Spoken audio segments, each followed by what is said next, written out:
I'm Vin. I'm Sori. If you would like to get your song reviewed, dear listener, there's the filthy capitalist option. As Sori says, $125 gets you straight to the head of the line. You don't have to be a part of the alliance. You don't have to be part of the group. Wait a minute. And the biggest thing is you don't have to wait. You hop, skip, and jump right in front of everybody. $125 gets you there. You do that 3 times, and you get mashed down to the $75 rate for perpetuity. Yes! Also, there is a band review option.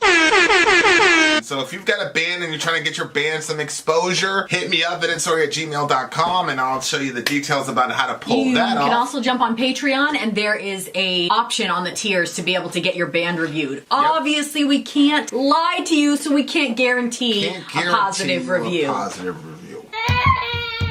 Get what you get. It's just rubbish. Rubbish. Rubbish. That's British for garbage. My favorite is a community option. $1 at the gate gets you in at Patreon. You get to join an alliance. The alliance joins their points together, and that helps determine what songs that we do. The alliances hang out on Discord. Message me on Patreon to get the link. And they do all kinds of other cool things. They do Minecraft, Dungeons and Dragons. Yeah. It's really a community within the community. Anybody can go in the village, facebook.com/Vin and Sori. There's 160,000+ people on the channel. What's cool about the Discord is that it offers a real opportunity for community connection, friendship, that type of thing. And it's on Discord, so if you're not a Facebook person, it's for you. You start off at $1. Right. Plus you get exclusives. Sori and I are working on a song. So the first 15 seconds of that was on Patreon. Also, at $15 tier and above, when we actually debut the video, they're going to be there live with us. There you are, dear listener. Yeah. There you are, dear listener. Buy our merch indeed. Buy our merch. Thou shall lead them. Dear listener, we are on what's known as the Metal Cat stream. Yes. Whoa. Give me a second.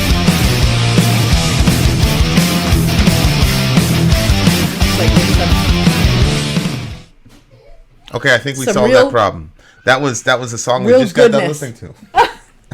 Oh boy. Okay. Okay, why dude? I think it's Wiegedood. Okay, read the next one. And the name of the song is Onder Gaan. Oh, I think is the name of it. That's the next one on the list. A band we've never heard of. We've never heard of these people before. So, I wonder if this is in English. I doubt it will be in English. They sound German. They sound like they're from Deutschland. Yeah. Okay. Well, nope. Actually, yep, no. nope. We've got actual. Some, yeah. We've got actual lyrics here. Oh, okay. Excellent. Okay. Wiegedood are the loudest and most intense band I have ever seen live. Oh. Lots of pressure then for you, Wiegedood. Am I pronouncing it properly? Okay, guys. Here we go. Is anybody else seeing a glitch in the stream, or are we good?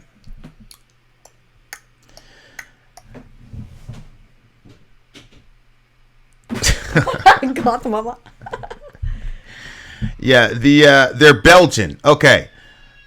The lyrics in English, the titles are not. Okay, excellent. So we've got English lyrics, and I guess the $22 super chat for the koala koala crush is still in play. Oh yeah. Okay. After the song, there it is, the $10 super chat. I was flying over your Maine today. All I've seen were clouds. What a boring state. Exactly. That's why we have to do reactions. Yep. You guys have literally saved us from absolute boredom. Yeah, but thanks for looking out for us. You were looking at our state as you were flying by. Yeah. Hey, what's She was up? mocking our state. She probably spit out the. Oh no. Oh no. Who does that? Anyway. It's on TikTok all over the place. Okay, guys. Here we go, y'all. The time has arrived. Wiegedood. The Belgian band. Onder Gaan Vozensinni. Terrible.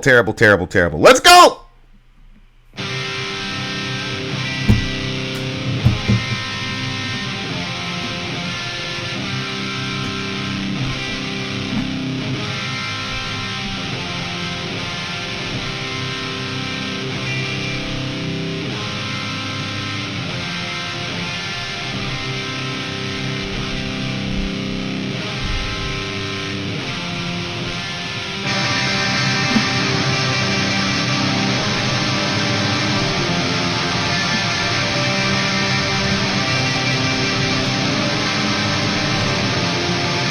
Next to the lyrics.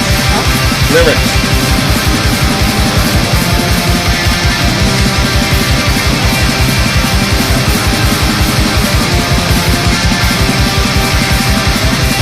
Give me that link. Give me the link. Give me the link. Oh.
выстрадав жизнь, смертью будь одарен. Russian? Правь Belgian? своей колесницей. Belgic? Russian? I don't know. Вверх к небесам, сквозь преграды, жнец забирает меня. Приблизься ко мне, крадущий жизнь, преданный забвению, посланный свыше, в объятиях своих ты нес меня. Wow. Yeah, I That thought shit it. is tight, Yeah, I bro. thought it was Russian. Because that's That shit when is tight. When I spent some time in Latvia. That right there, ladies Heard and a lot of gents. Wow, what an interesting song! And I thought that it was done. And Yeah, then it kept going. They really had us. They really had us right there. Yeah, they did. They had us because I was like, oh, okay. They're landing the plane. Yeah. And then it went, bye. The song was so interesting because it took. I went a lot of places with it. Like there were some parts of it that felt just like that. You know, that vocal style that's not necessarily my favorite, but I can get into it in the right moment. You know what I mean? This one, the way that they constructed it, I was really getting into the sound of his vocals. And then, I don't know, the song kept going. And then somewhere partway through, like, I realized my eyes were closed and that I was just like feeling the vibe of it. I was like, wow, what is this song? This is crazy. That was deep. And then we thought it was done. And then, you know, all this crazy starts in, and then after that, the Russian, the speaking, of course, I want to know what she said. Boom! It just went off. Yes. And then it I ended with loved that. it. It ended with the tremolo, which is why black metal is just the superior form of metal. It's superior. It's just beautiful, man. Yeah. You just got to know like how, you know, you just got to understand where to get there. Yeah, and I don't understand. I don't have any clue what the song is about, but the last two lines I liked. In the hollow of your hands, you have carried mine. I just thought it had that's such a poetic sound. What is the song about?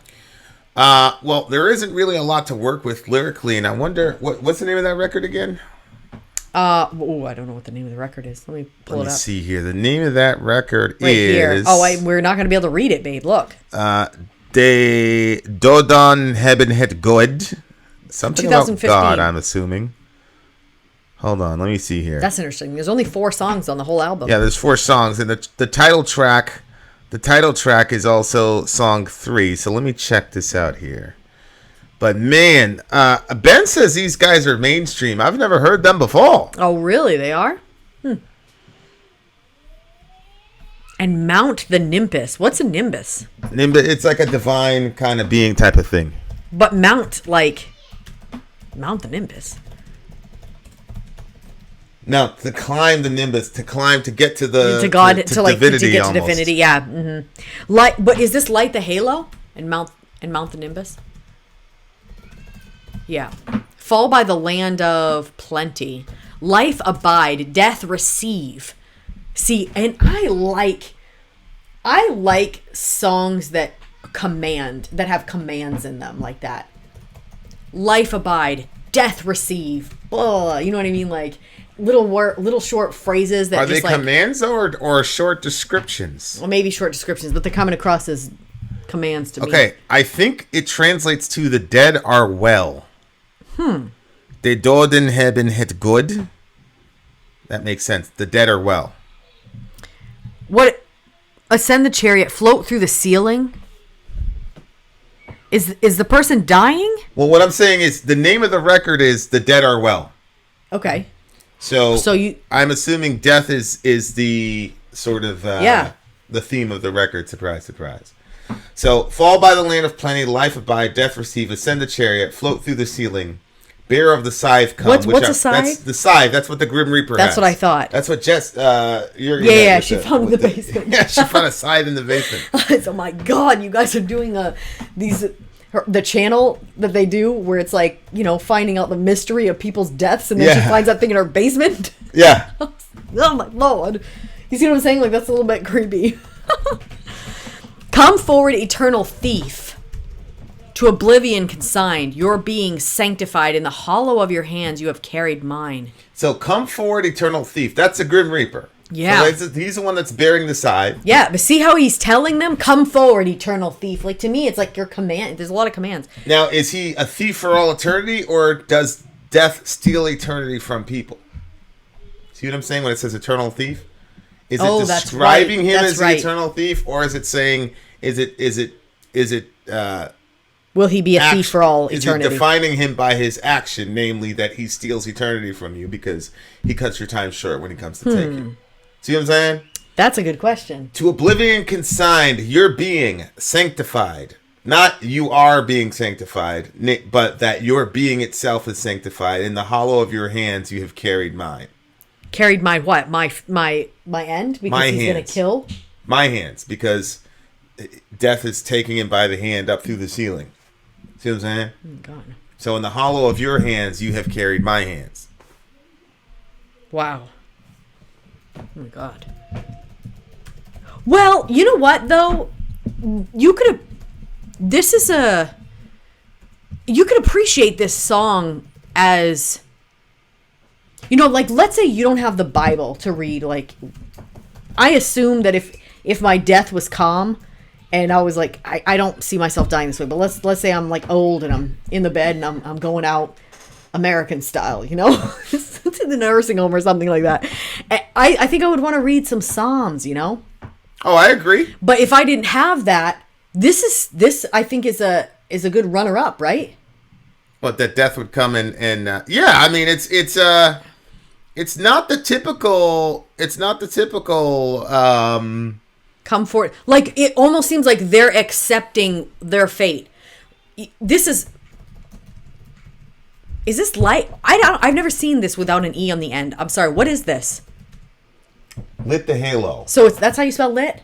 L-I-T? Yeah. Yeah, like this okay, is well, lit. this. I mean, there's nothing that says, no wonder I like, had trouble explaining myself. No, what I'm saying, like, I don't know if those are like is that really the how proper that's spelling or okay. whatever. You see what I'm saying? Yeah.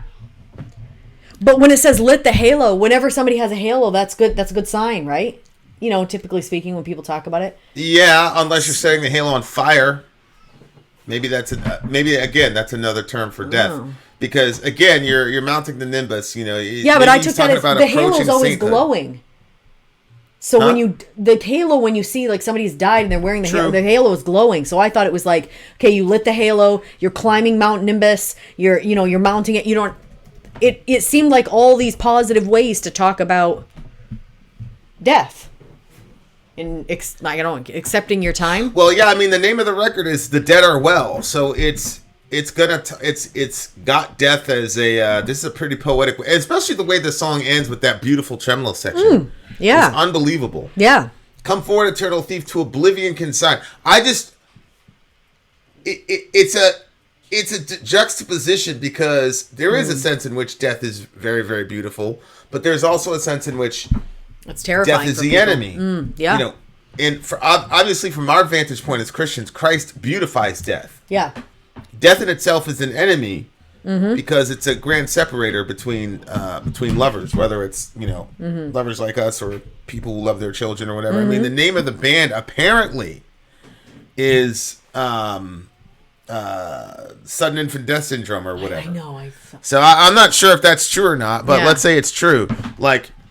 So, and it's crazy because you never know why bands come up with names that they come up with, right? And you know, you don't know like the backstory, right? And you don't know if they experienced that, or correct. if it was like if they were like, oh, let's think of like the worst, oh, this is really bad when babies die. You know what I mean? Like you don't know if they just came up with something that sounded.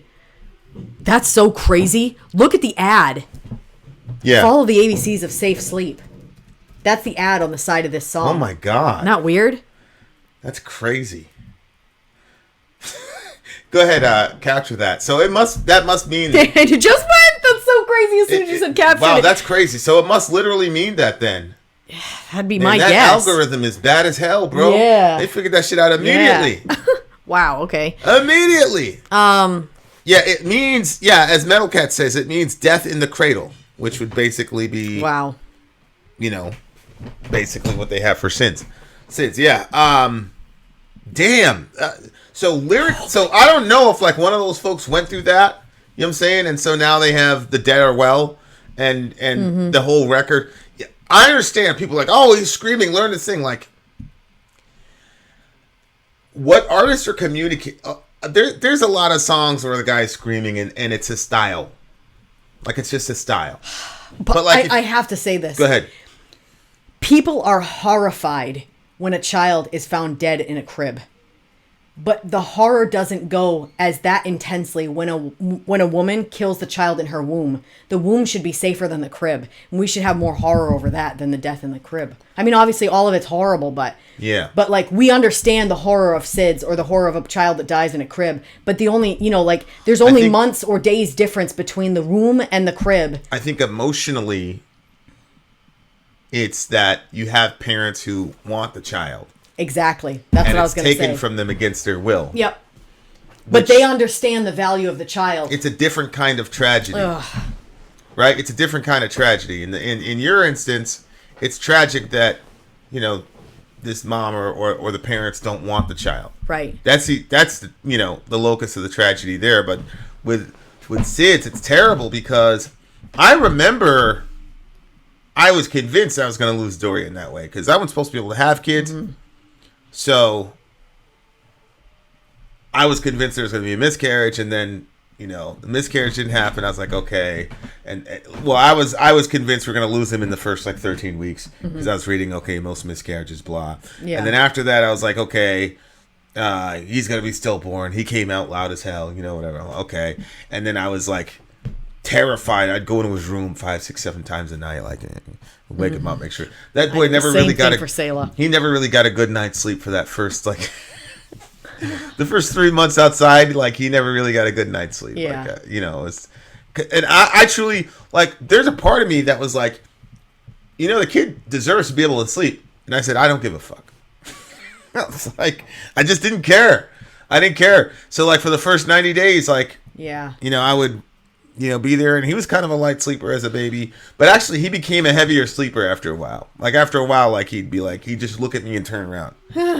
Like Orion now, oh yeah, he's because Reza's jumping up, he's ah, ah, ah. And the kid screams like clockwork, and it's annoying as hell. Last night I was I was actually trying to work on my that space game I'm trying to play, Eve or whatever. Mm-hmm. I got stuck. I didn't know how to undock the thing. And there's Reza. And he's loud. He goes, ah! He's very loud. It's terrible. And, oh, look. What? I think Ben just gave you a compliment. But anyway. There's no way. But the point was, I was thinking to myself, that's a better alternative than you never hear your kid's voice again. You know what I'm saying? Yeah. You take a lot of stuff for granted when you're a parent. And that's why, in a sense, death is beautiful. Because it forces you to appreciate, the flaws in the people around you. You know what I'm saying? So here he is screaming at the top of his lungs as if something is happening to him. Mm-hmm. Nothing is happening to him. He just knows if I do that shit, somebody's going to show up. Yep. Because it's all quiet here and they're going to want it. He's basically blackmailing him, right? And it's this is a really horrible thing to do. But death beautifies that in the sense of it saying, hey, you should appreciate that. Because there are millions of people, including people who've had abortions, who would do anything to hear that one more time. Oh God. So or to even have the opportunity to hear it once, right? So yeah. So yep. Right. The song is really very, very interesting. Very, very interesting. So but I love the way that he screamed because I don't think pure clean singing communicates the lament over death. I agree. I just I agree. And that's one of the things in the Eastern world, in the Middle East, they do that really well. There's screaming, there's the clicking that the women do and all the rest of it, and the mourning rituals and things like that. And some of it's ritualistic, but it's that raw side of the human being dealing with the loss of something so important to them. Yeah. Yep. And so that is I bet if you're in a culture that's like that, let's say it's paid mourners or mourners that are not so much into it, like it's not like their personal experience, they're just mourners, like you were saying, it's ritualistic. If you're in a situation where it's like that, maybe seeing, you know, strangers or people that are not emotionally connected to the situation, mourning to that degree, maybe gives the person who has lost a family member or is experiencing death in that horrible way, it gives them a little bit more space to be like, you know what, I can mourn any way I want. I can be loud. I can, you know, because like it seemed like there'll be posts that people will put out, and the person is talking about something seriously horrible. And while they're talking about it, they'll say, I'm sorry. They'll apologize for ugly crying. Yeah. And I'm like, wow, this is so sad that our culture has created such an environment that people can't even cry without apologizing for being ugly when they cry. Well, ugly cry is a term. I know it's a term. But yeah. But what they're doing is they feel ugly with the way that their face is contorted and the tears are evident, the snot and all that. I don't think that the look is what they're apologizing for. I think it's the discomfort that people feel. Because an ugly cry is a genuine cry without holding anything back. And I think they're apologizing for, I apologize for making you feel uncomfortable with this display of raw emotion. Then why does the person say to you after, you weren't even there for the situation? Why didn't they say, I just cried? They're like, I was like ugly crying. Because I think ugly cry is a sense of saying I was crying without holding anything back. I don't think it's about the look. I think it's about the fact that... Yeah, I just don't think I agree with you. I think that you're probably right that it has a lot to do with the type of crying that they're doing. But why use the word ugly? I think it's because society has a certain code and a certain way that they want women to look, and women feel the pressure of looking attractive. Dudes talk about ugly crying too. Oh, they do? Yeah. Oh, okay. Well. But I still disagree with you. I still think there's a societal problem, which is we cannot lament. See, I know people are stuck on the beauty thing, but there are deeper things happening there.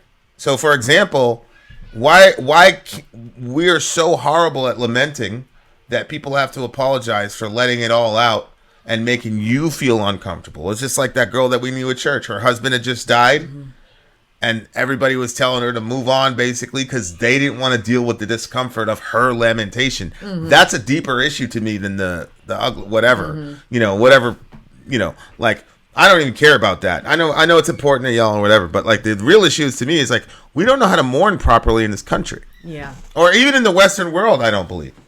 Everything is so sanitized now that I agree. That people are massively uncomfortable when somebody's mourning in in the raw, true essence of it. So I understand, like, oh, we should sing and learn how to sing. Like, I understand all that, but there's something about the community coming around a person when they're being as raw as they possibly can about a loss that's important to them.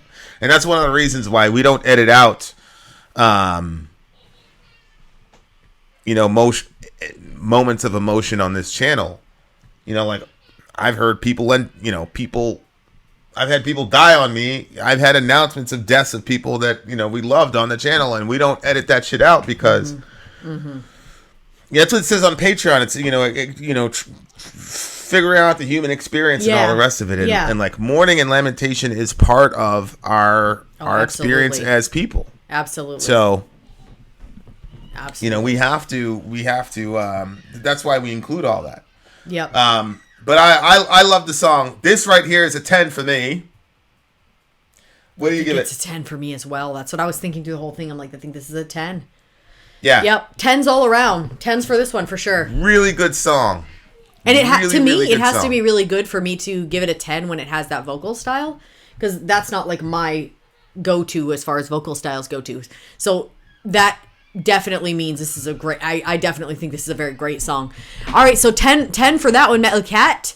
If you're out in YouTube world and you missed the stream, too bad for you, so sad. You can hang out and, well, another song. Does it automatically go into another one, I think? We're going to another song very soon. Vin out. Sorry, out. Gone.